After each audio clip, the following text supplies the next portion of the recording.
बोलने वाले इनसे। हाँ मेरे से ये सबसे ज्यादा। अच्छा, जब आप वहाँ पर गए थे जाते उनका आपका जो कुछ पैसा उनके पास में पड़ा था तो नहीं कुछ नहीं दिया उन्होंने बस चैम्बर की तरफ से 1 लाख रुपए दिए थे और वो भी ना उसमें वो दिए थे क्या कहते हैं वो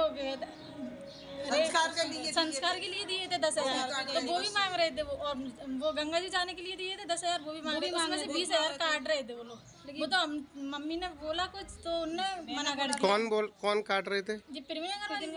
अच्छा हाँ फिर वो मम्मी ने बोला मैं ये फाड़ दूंगी इन्हें 80,000 का मैं क्या करूंगी। अच्छा। तो फिर उन्होंने मना कर दिया ठीक है कोई बात नहीं फिर दे दिए।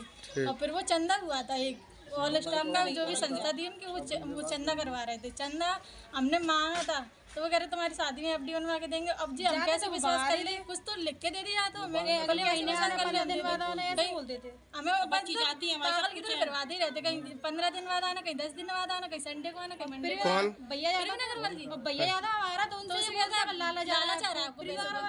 वैसे आपके कार्यकाल में जगदीश कुशवाहा जी की मृत्यु हुई थी वही चैम्बर में।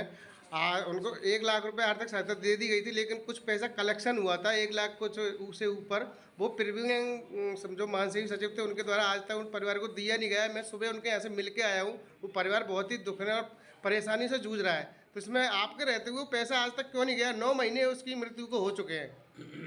26 मई 2022 को ये दुखद घटना घटी थी जब हमारे सबसे ज़्यादा समर्पित कर्मचारी जगदीश कुशवाहा जी की अचानक मृत्यु हो गई। चैम्बर की तरफ से ग्रेच्युटी का फंड और 1 लाख रुपए सहायता राशि उन्हें चेक के माध्यम से परिवार को दे दी गई थी।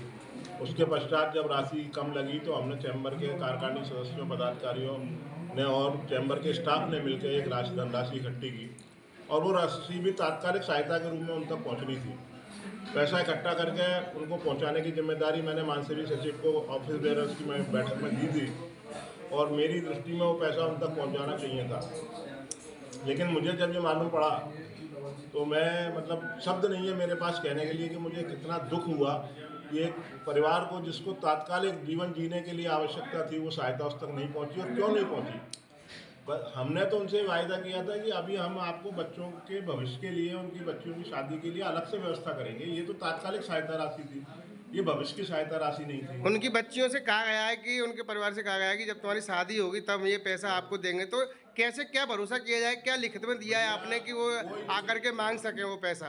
इस तरीके का कोई लिखित आश्वासन या कोई चर्चा मेरे सामने कभी नहीं आई है। ये एक मनगढ़ंत बात है कि उनकी बच्चियों को इस तरीके का झूठा दिलासा दिया गया। जब आज ही हम उनके संग नहीं खड़े तो जब उनकी शादियां होंगी 10 साल 5 साल बाद तो हम उनके संग कौन खड़ा मिलेगा?